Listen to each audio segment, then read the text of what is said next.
अच्छा, हमको सिखा रिया। तेरा तो गेम बजाना पड़ेगा। कि आईसीसी ने एशिया कप के दौरान की जाने वाली समातों पर फैसला सुनाते हुए हारिस रऊफ को कोड ऑफ कॉन्डक्ट की खिलाफ वर्जी का मुर्तकब करार दे दिया है। आईसीसी की फिर भारत नवाजी, फैसलों पर सवालात उठ गए हैं। आईसीसी भारतीय खिलाड़ियों पर मेहरबान, पाकिस्तानी खिलाड़ियों को सख्त सजाएं। Fast bowler Haris Rauf 2 one day matches के लिए मुअत्तल कर दिए गए। आईसीसी ने हारिस रऊफ की टेपें उतार दी हैं। यकीन करो, वो जो टेपिया बोला जाता है ना इसको, उसकी सारी की सारी टेपें आईसीसी ने पकड़ के आज उतार दी हैं। अब ये क्या हुआ है? ये पेनल्टियों पे पेनल्टियां पड़ रही है। पाकिस्तान के खिलाड़ी को तो बैन ही कर दिया गया हारिस रऊफ। हाँ भाई, कैसी लगी आगे स्वाद? भाई एक बारी जोरदार तालियां बजा दो। टेपिया बैन हो गया। टेपिया 2 मैचों के लिए बैन हो गया है। देखिए जो इसने हरकत करी थी, ये हैं वो ऐसे इशारे कर रहा था ये उस तरीके से, और कर ले उंगली अपने अब्बू को। हारिस रऊफ ने जो गलती की जिसकी वजह से उसको मैच बैन हुआ है और फाइन हुआ। नहीं, मैच बैन गलती की वजह से नहीं हुआ, 30% फाइन हुआ। गलती 30% गलती की वजह से हुआ ना, और डीमेरिट पॉइंट। ठीक है, अब ये जो हुआ ये ग्राउंड में हुआ होगा। हाँ ठीक है, किसी से बदतमीजी कर दी, किसी को कुछ कह दिया और 100 चीजें जो भी हो, उस वजह से हो गया। लेकिन सूर्या कुमार यादव तो पूरा मतलब यानी वो पॉलिटिक्स लेके आया ग्राउंड के अंदर। कब हो गया ये? वो तो प्रेस कॉन्फ्रेंस में पूरी मतलब यानी वो अपनी गवर्नमेंट की बातें कर रहा है। मतलब ये कहते हैं मैं उस जैसे बंदे के लिए 30%, इसको कम से कम 30 मैच बैन होने चाहिए थे इसके। बोलने दे, तकलीफ हुआ है बेचारे को। बोल। इसको इतना बड़ा बैन मतलब लगना चाहिए कहते हैं कि वो तो जय शाह बचा गया इसको। मैं बताता हूँ ना उसके बारे में कहा है कि कंडक्ट उसका ऐसा है विच ब्रिंग गेम इनटू डिसरेप्यूट।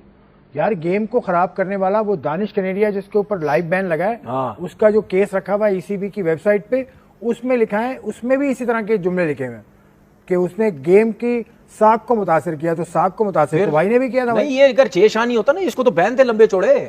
ये तो जय शाह बचा गया उसको। और हम अब नहीं कह रहे भाई, दुनिया के दूसरे लोग भी कह रहे हैं कि जब से ये जय शाह आया या इनके लोग आए हैं, ये पॉलिटिक्स करना शुरू कर दी है। ये चुप है। अंपायरों को खरीद रहे हैं, उसको खरीद रहे हैं, उसको खरीद रहे हैं। अंपायर ने खुद बोला, मैच रेफरी ने खुद बोल दिया, बिल्कुल। तो फिर ये तो उसकी वजह से बच गया है। ये तो मेरे हाथ में होता ना, मैं चेयरमैन होता, मैं तो 30 मैच से बैन इसको काम ही नहीं करता। मैं सही बता रहा हूँ। अब ये कौन है बे? मैं तो इसको बोलता 30 मैच जो ना, जाओ फर्स्ट क्लास क्रिकेट खेलो अपने जाके, बल्कि फर्स्ट क्लास भी नहीं, इन 25-30 मैचेस के अंदर पूरी दुनिया की क्रिकेट के ऊपर बैन कर देता है इसके में। आप क्लब क्रिकेट तक भी नहीं खेल सकते, घर के अंदर खेलो बस, उसके अलावा तुम्हारी कोई क्रिकेट नहीं है। मैं सही बात बता रहा हूं। आप पॉलिटिक्स लेके आ रहे हो और इतनी बड़ी बड़ी बातें आप आके प्रेस कॉन्फ्रेंस में कर रहे हो। 30%, ये जो 30% को बैन किया ना, ये इसको बोलो मैं दे देता हूं तेरे को 30%, ये ले मेरे से ले ले 30%। लेकिन एक सेकंड, आज हम किसी दोस्त मुल्क में जाते हैं तो वो कहते हैं कि आए हैं मांगने के लिए। टेलीफोन किसी को करते हैं तो वो समझते हैं ये मांगेंगे हमसे। आईसीसी को भी मजाक बना दिया इन्होंने, जब से ये जय शाह आके बैठा हुआ है, मजाक बना दिया इन्होंने। अब यही अगर हमारा प्लेयर होता ना, ये इसने कम से कम 25-30 मैचेस में बैन लगाना था इसको कि भाई ये तुम किस किस्म की हरकतें कर रहे हो। साहब अब क्लियर नजर आ रहा है, क्रिकेट थोड़ी रही है, अब तो सियासत रह गई है। बस हवा निकल गई। हिंदुस्तान के लिए प्लेट में रख के सजा के जो है वो रखी जाती है कि किसी तरह खरीद लिया जाए। जैसे इन्होंने पूरा मुल्क खरीद लिया जय शाह, इस तरह इस इंडियन क्रिकेट काउंसिल ने नापाकी और नजासत जो है फैलाई हुई है क्रिकेट दुनिया में। 6-0 अंदर हो गया हारिस रऊफ के। आईसीसी ने पकड़ के अंदर कर दिया हारिस रऊफ के। ये कहां का इंसाफ है? हारिस रऊफ को 2 मैच का बैन लगा दिया, लेकिन जसप्रीत बुमराह के ऊपर कोई बैन नहीं लगाया है। ये कहना है भाई पाकिस्तान के एक्स क्रिकेटर कामरान अकमल का। कामरान अकमल ने कहा है कि भाई हारिस रऊफ ने जो जेस्टर दिखाया था उसको 2 मैच का बैन लग गया, लेकिन सेम जेस्टर भाई बुमराह ने भी दिखाया था जब हारिस रऊफ को बोल्ड मारा था, तो उसके बाद उसने भी सेम जेस्टर दिखाया था, लेकिन उसके ऊपर कोई बैन नहीं लगा है। ये कहाँ का इंसाफ है? हमारे यहाँ ऐसा ही होता है। तुसी आईसीसी से अपना नाम चेंज करके तुम बाकी इंडियन क्रिकेट काउंसिल क्यों नहीं रख लेते? मतलब टॉप की 5-7 पोजीशनें तो वैसे ही इंडियंस के पास हैं, ऊपर से जो फैसले दे रहे हो उससे भी साफ पता लग रहा है कि भाई ये इंटरनेशनल क्रिकेट काउंसिल से निकल करना इंडियन क्रिकेट काउंसिल टाइप की कोई चीज बन गई है। आपने सबसे पहले घबराना नहीं कि आईसीसी का फैसला है, हारिस रऊफ वो बैन लगने वाला है आईसीसी की तरफ से। आईसीसी का वो जो जज है वो भी एंडी पाइक्रॉफ्ट है। जिधर बला नहीं होती वहीं पे ये बला कड़ी कर देते। पहले भी ये लोग ऐसा सेलिब्रेशन कर चुके हैं कि आईसीसी का चेयरमैन भी इस वक्त जो है वो भी जय शाह है। लेकिन जो केस जो है जमा किया गया था, जो शिकायत, जो नोटिस दी गई थी, वो बीसीसीआई की तरफ से कि यार ये कोई सेलिब्रेशन होता है।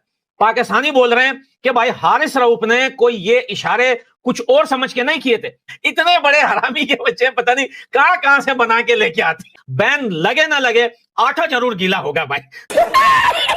अस्सलाम वालेकुम इंडियन दोस्तों, मेरा नाम मोहम्मद इकराम बलोच है और मैं बलोचिस्तान से हूँ। बाप से पंगा नहीं लेने का भाई साहब। ये जो आपकी हारिस रऊफ ग्राउंड के मैदान में ये जो जहाज गिराने की, जहाज उड़ाने की कोशिशें कर रहा था, बड़ी बेसब्री से इंतजार था ना तुम लोगों को कि क्या हारिस रऊफ के खिलाफ आईसीसी क्या नोटिस जारी कर देगा। भाई साहब दो ओडीआई में बैन कर दिया गया है इस कुतिये को। 2 ओडीआई में बेहतरीन काम किया है इस टैपिया की। उन्होंने सही कहा था कि इसकी टैपिया पर निकाला है भाई साहब आईसीसी ने, जय शाह ने इसकी टैपिया पर निकाला है। लेकिन पाकिस्तानी मीडिया इस बात पर भड़क रहा है कि यार सिर्फ हमारे प्लेयर्स ने हाथ किया ऐसे, मतलब हाथों का इशारा किया। सूर्य कुमार यादव ने पॉलिटिक्स लेकर आया और प्रेस कॉन्फ्रेंस में हमारी धज्जियां उड़ा दी। उन्होंने हमारे हाथ मिलाने से उन्होंने जो है वो इनकार कर दिया, हमारा पूरा इंसल्ट कर दिया, हमें कहीं का नहीं छोड़ा। लेकिन उस पर कोई बैन नहीं है भाई साहब। अगर हारिस रऊफ ने ये किया था तो जसप्रीत बुमराह ने भी ये किया था, उस पर भी बैन होना चाहिए था। और क्या कह रहा है तनवीर कुतिया कि मैं दूंगा 30%। अबे यार भिखारी कहीं का, तेरा खुद का चैनल हिंदुस्तान में बैन है, रोजी रोटी नहीं चल रहा तेरा। तू जाके चैनल पर बकवास किया करता है, वहां से तू थोड़ी बहुत जो कमाइया करता है वो तो तेरे 30% में भी जाएंगे। तो तू क्या करेगा भाई? तू रहने दे भाई साहब, तू रहने दे। तू तो 5-6 टेस्ट मैच क्रिकेट खेल के तू अपने आप को बहुत बड़ा तो क्या समझता है, 30 मार खान समझता है। तो भाई साहब ओडीआई 2 ओडीआई के लिए हारिस रऊफ को, टैपिये बॉलर को, इस लुच्छड़ को, इस मुच्छड़ को बैन कर दिया गया है आईसीसी ने। और तमाम आपको पता है कि जब भी आईसीसी ऐसा नोटिस जारी कर देता है पाकिस्तानी प्लेयरों के खिलाफ तो पाकिस्तानी कहते हैं कि यार हमारे साथ ही क्यों ऐसा होता है, हमारे यहाँ पे ऐसा ही होता है भाई साहब। और अच्छा किया, बेहतरीन काम किया। ये जो हरकतें थे ना पाकिस्तानी प्लेयर्स की इंडियन प्लेयर्स के साथ, ये जो आपने हरकतें की, जीत तो नहीं सकते थे तुम लोग। 3 मैचेस में पेल दिया तुम लोगों को, बहुत गंदी तरीके से पेला तुम लोगों को। जीत तो तुम लोग नहीं सकते, बस ऐसे इशारे, गंदी गंदी इशारे कर सकते हो। और ऐसे इशारे कौन कर सकता है? सभी को पता है, सभी जानते हैं कि कौन कर सकता है ऐसी गंदी गंदी इशारे। तो इंडियन मेरे भाइयों, ये रिएक्शन वीडियो आपको कैसी लगी वो आप कमेंट में मुझे जरूर से बताना। हारिस रऊफ को लग गया है बैन 2 ओडीआई मैचेस के लिए। आपका क्या ख्याल है कि आईसीसी ने सही किया इस टैपिया बॉलर के साथ? वो भी आप मुझे कमेंट में जरूर से बताना। मेरे प्यारे प्यारे नन्हे इंडियन भाइयों, बलोच भाई को जरूर सपोर्ट करें, चैनल को सब्सक्राइब करना, वीडियो को लाइक करना, ज्यादा से ज्यादा शेयर करना। इस तरह की रिएक्शन वीडियोस आपको इसी चैनल पर, इनकी घटिया हरकतें, इनका नाच नचाना, इसकी चापलूसियां यानी कि इनकी मीडिया की आपको दिखाते रहते हैं। मिलते हैं आपसे नेक्स्ट वीडियो में। बहुत सारा ख्याल रखिएगा, दुआ में याद रखिएगा। Tata bye bye.